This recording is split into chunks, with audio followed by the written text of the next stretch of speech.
question. Shimon, we just heard Charles Ramsey calling on people to, if they see something, say something.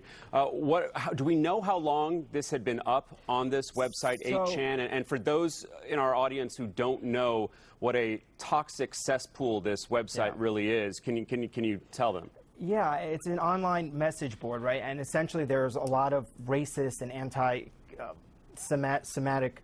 Semitic conspiracy theories. That's what this website is really about, and there are all sorts of postings like this. We've heard other people posting stuff like this on these kinds of websites, and it's always a concern for law enforcement. And there's always the concern, you know, as the chief has said and others have said, there's going to be copycats. And people do review this information. It's people who consume this. They are on these websites. They read this stuff.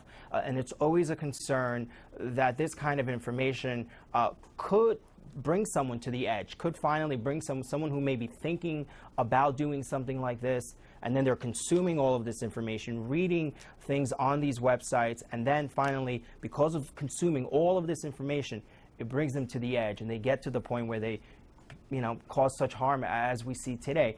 It's a huge concern for law enforcement, for the FBI, and it's really a problem now that is much bigger probably than any of us have really realized, and it's going to have to take law enforcement. They're trying to get people out there to come forward, as they do in terrorism cases. It's that whole campaign, if you see something, say something. Now we're talking about things that are happening in this country from folks who are not linked to any kind of, you know, overseas terrorism group. It's people who are unleashing these kinds of attacks, who are from this country and are unleashing this kind of attack in this country. It's a huge concern for law enforcement.